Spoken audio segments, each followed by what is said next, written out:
تعالوا نشوف شنو سوينا غدا ببيت أختي قبل لا نطلع من عندها، ووصلتنا هدية كلش حلوة تكون خاصة للمناسبات، وأكيد ختمناها بتعلولة ويا البنات.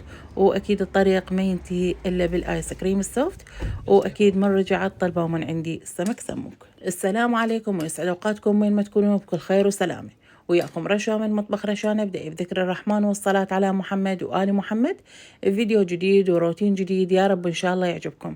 هالمرة يعتبر هم من ضمن الفلوجات، لكن بالبداية ضيفوا لنا اللايك حتى توصلكم كل الفيديوهات والإشعارات اللي يعني للفيديوهات اللي أنزلها، وهم بنفس الوقت حتى يشجعوني إنه أنزلكم وأشارك وياكم فيديوهات حلوة. طبعا هنا بالبداية كان اليوم الأخير إحنا ببيت أختي، فهنا الغداء سوينا سوب دجاج. هنا عندنا دجاج بعد ما طلعت الرغوة الزفارة مالته، ضافت دجاج، وعندنا حمص هم بقى من مالت الثواب لأن كان كمية هواية، فأخذنا قليل والباقي هنا ضفناه ويا السوب.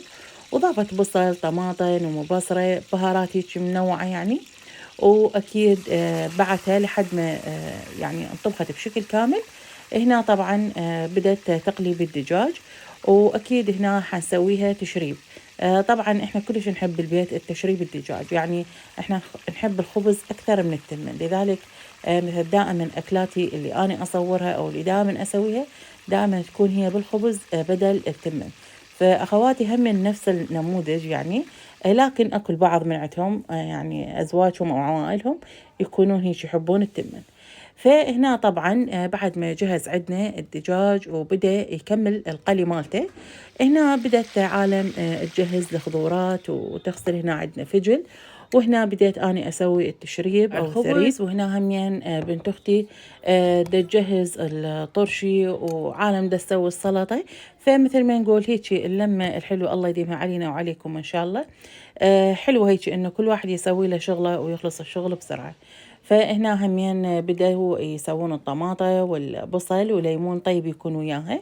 وهنا بعد ما جهز عندي الخبز، طبعا نسيت أقول لكم ويا السوب مالت الدجاج بتيتة وحمص همين نضيف، لأنه من سوينا الثواب يعني كنت جايبة كمية هواية من الحمص، بس الصراحة يعني الجدرية مالتي مو كبيرة كلش حتى أخلي هالكمية، فالباقي يعني خليته. على ثاني يوم اجتنا فكرة سوب الدجاج، فقلت لها خلينا نخلي بيه حمص طيب يطلع وياه، خاصة الحمص اللي يكون هيك منقع ومسلوق، يعني مو معلبات وهذه.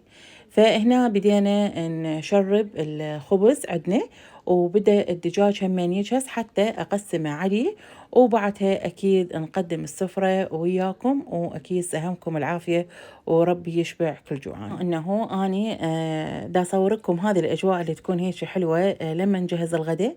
فأني أحب هيك أجاوب على التعليقات اللي دائما تجيني باليوتيوب أو بالإنستغرام، يعني هنا مثل ما نقول المساحة الكافية إلي حتى أقدر أجاوبكم. مو هسه تطلع لي فد وحدة تقول لي قابل إحنا ما نعرف نصوب أو ما نعرف نقطع. لا، أنا الصراحة هذه تبقى عندي ذكريات كلش حلوة، فأحب كلش يعني إنه أخليها بالفيديوهات، وبنفس الوقت تبقى ذكرى إلي.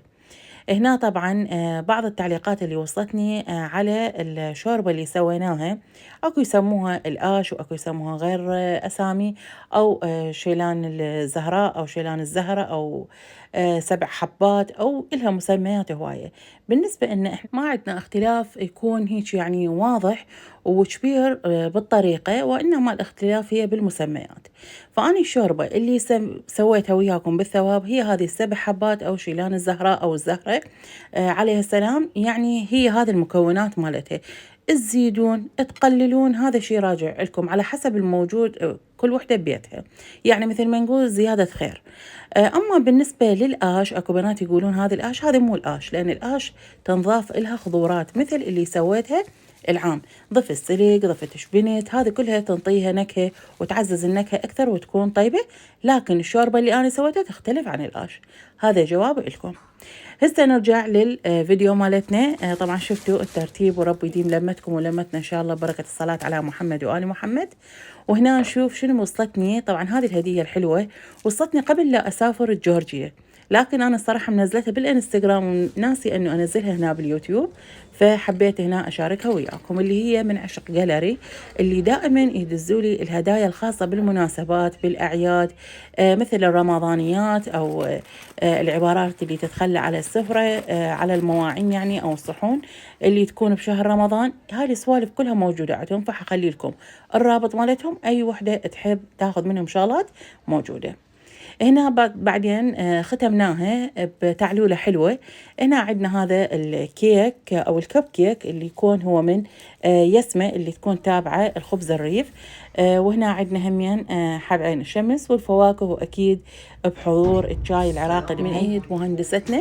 وطبعا حنرجع للبيت. أنا صورتكم شوية من الطريق، بما أنه أكو بنات كتبولي أنه حلو لما تطلعين صورينا هيك شغلات حتى إحنا نتونس وياك، يعني حنزل لكم هيك شغلات حلوة تحبوها، بما أنه صار بها يعني طلب بالتعليقات.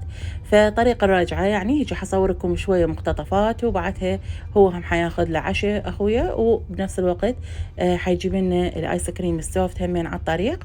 وبعدها مو ثاني يوم ثالث يوم طلبوا من عندي سمك ببيتنا، فسويت السمك بالطريقة التقليدية مالتنا اللي القديمة أو الاعتيادية أو الكلاسيكية مثل ما نقول، اللي هي مجرد زيت وأضيف السمكة، ومجرد أضيف عليها فقط ليمون وملح، وأدخلها للفرن وبصل وطماطم وهالسوالف. وأكيد هم أقول سهمكم العافية. وبهيك يكون خلص الفيديو مالتنا أو الفلوج، يا رب إن شاء الله عجبكم.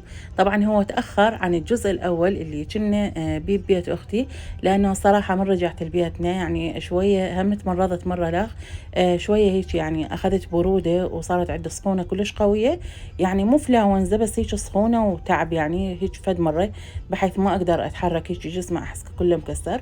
فالمهم لحد ما صرت هيك زينة والحمد لله والشكر، رجع شوي وضعيتي طبيعية. فحبيت أسجل الفيديو على الرغم أنا مكملته مونتاج، بس يبقى الصوت ما أسجله يعني لحد ما إنه أكمل الفيديو حتى يصير وياكم الفيديو حلو. لهنا أقول لكم مع السلامة، انتظروني الفيديو إن شاء الله القادم، وحيكون كلش حلو. لكن لا تنسوني باللايك، واللي زارني أول مرة لا تنسوني اشتراك وتفعيل زر الجرس حتى توصلكم كل فيديوهاتي.